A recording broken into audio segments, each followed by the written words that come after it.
ఆ తెలుగు హీరోయిన్కి ఆల్రెడీ పెళ్ళైపోయిందా? బాలిక వధు అంటూ హిందీ సీరియల్లో చైల్డ్ ఆర్టిస్ట్గా అవికా గౌర్ తెచ్చుకున్న పాపులారిటీ అంతా ఇంత కాదు. అదే సీరియల్ను తెలుగులో చిన్నారి పెళ్లి కూతురు అనే పేరుతో స్టార్ మా వాళ్ళు డబ్బింగ్లో అందుబాటులోనికి తీసుకొచ్చారు. ఈ సీరియల్ తెలుగునాట పాపులారిటీ తెచ్చుకుంది. 2013లో వచ్చిన ఉయ్యాల జంపాల సినిమాతో లీడ్ రోల్ అవతారమెత్తింది. విరించి వర్మ దర్శకత్వం వహించిన ఈ సినిమాలో రాజ్ తరుణ్ హీరోగా నటించాడు. నాగార్జున నిర్మించిన ఈ సినిమా బాక్సాఫీస్ దగ్గర సూపర్ హిట్ అయింది. విలేజ్ డ్రామా కాన్సెప్ట్తో మంచి కుటుంబ కథగా ప్రేక్షకులను మెప్పించింది. తొలి సినిమాతోనే సైమా బెస్ట్ ఫీమేల్ డెబ్యూట్ అవార్డును కూడా అందుకుంది. ఇక ఇదిలా ఉంటే తాజాగా ఈ బ్యూటీ తన ప్రేమ విషయమై ఓపెన్ అయింది. కామన్ ఫ్రెండ్స్ ద్వారా తనకు మిలంద్ పరిచయం అయ్యాడని, దాదాపు 6 నెలల పాటు స్నేహితులుగా ఉండగా ఒకరోజు మిలంద్ తనకు ప్రపోజ్ చేశాడని చెప్పుకొచ్చింది.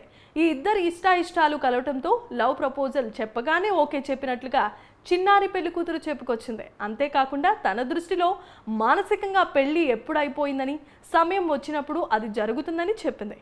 ఇక తమ మధ్య వయసు అంతరం ఎక్కువగా ఉండటంతో ఈ విషయాన్ని దృష్టిలో ఉంచుకొని నిర్ణయం తీసుకోవాలని తన బాయ్ ఫ్రెండ్ మిలంద్ చెప్పినట్లుగా వెల్లడించింది. అందుకే దాని గురించి ఆలోచిస్తున్నా అంటూ చెప్పుకొచ్చింది.